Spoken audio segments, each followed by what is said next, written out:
That was definitely the craziest Halloween any of us had ever had, and one I won't forget. That would definitely be trippy. Yeah. It would be. Especially to experience something like that with a bunch of friends. Yeah. Like a group of you together were like, oh yeah, we all remember the boy wearing the sheet. We all remember that kid that we were trying to get to go up to houses and that my mom didn't see. Yeah. Bro.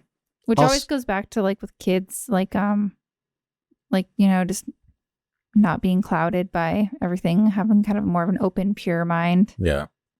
It's kind of interesting. My invisible friend kind of reminds me of that story where I saw him, but my mom came into the room and was like, what the hell are you doing? True. Playing with my friend. What friend? What do you think Nobody that is? I'm Do you think that's just the imagination of a child, or do you think it's... Maybe, you know, and we've talked about it before. We've talked about how you can see a dimension I can't see, and maybe that's all it is the kids can see magic. The glasses help. Yeah, that too. Or this could be a PSA, public service announcement, for why kids that are trick-or-treating shouldn't eat candy before their mom checks on it, because they were dosed with some kind of hallucinogen where they hallucinated that the sheet was an actual kid / ghost. True. And I'm sure all of our female listeners appreciate you mansplaining what PSA means. But was that mansplaining or just... It sure was. Maybe I was... Is Scotsplaining. Do you ever think of that? No. Maybe you should. Maybe I might. Or in this case, because you're not Scott, you're some weird alien. Maybe I was alien-splaining to the alien sitting across, to make sure the outsider understood. Right, So, exactly. Gotcha. It's all coming together for me, Christian.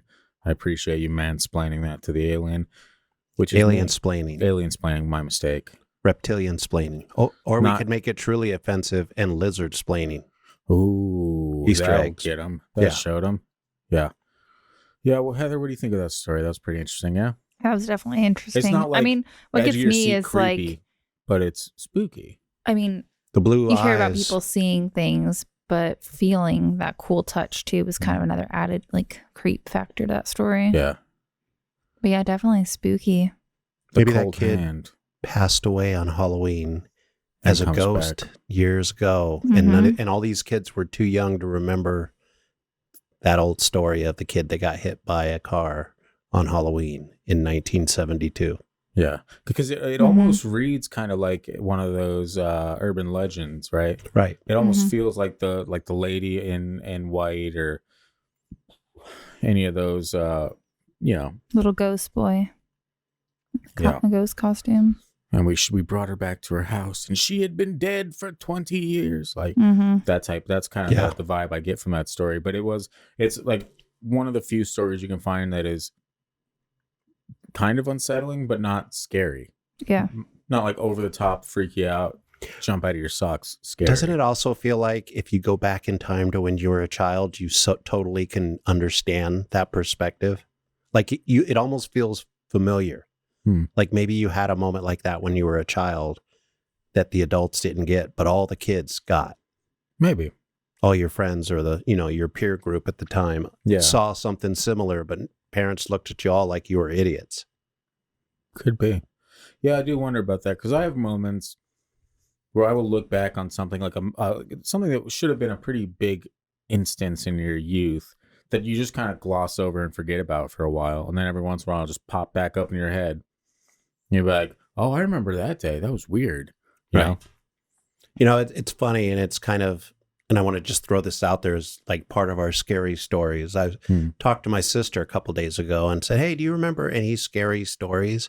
And she was telling me about my dad's house in Lake LA in California after my stepmother had passed away, and how basically two of her daughters had seen my stepmom in my dad and her room after she'd passed away. Really? And then when she told me this, I was like, that room was really creepy. And I don't know if it was connected, but all of us, except for maybe my father, were creeped out by that room. Yeah. And two of my sister's daughters had seen my stepmother in that room after she'd passed. That's pretty nuts. Christian always, why is it with a creepy feel? Yeah. And you just said you were creeped out. Yeah, what's so creepy about this room, Christian? Yeah. I don't know. I never saw a ghost in there, but Do you think it was perhaps My 2 nieces did. your brain? Playing tricks on Gotcha. you. Gotcha. Yeah. It's hard to dramatically pull off these glasses. They're a little It was so theatrical. dramatic, I was stunned into silence. I know. Didn't really land the way I was hoping it would, if I'm being completely honest with you. But do you think it was... No. Try it again. Your brain. On drugs? No, just your brain making up stuff that made you think it was creepy, a creepy room or whatever. It was a creepy room. I don't know why. Do you think like maybe the lighting has something to do with that type of stuff? Because some rooms, you go, it's just a little darker. You know, like the sun doesn't hit it at a... Definitely. After the beginning of the morning, because the sun shined into that room first thing in the morning. But after that, it was really dark and shadowy. Just like moody, kind of. Or on the opposite, at nighttime, though, having tons of windows. Isn't that kind of how it creep factor? That does, yeah. Like a lot of those houses in some scary movies, when they have the long hallways that are all window, like thinking of being watched in your house. Yeah, that's not a fun feeling. Because I'm definitely, if I'm home alone, I like right when it gets dark, all the blinds in the house got to be shut. The thought of someone easily seeing in freaks me out. Yeah, I do that with the neighbors across the street. Well, here's another thing my sister told me, and it also has to do with somebody that had passed away. Her husband had passed away recently. My niece's father figure in this case, both actually. And my sister was telling me when she's had to deal with it lately and it gets really overwhelming and she gets frustrated, her lights start to flicker in her house. Really? And she feels like it's Jason kind of communicating with her to calm her down a little bit. And it's not something just she's seeing. Everybody in the house, including the baby, sees these lights flickering or something, is according to what she's told me.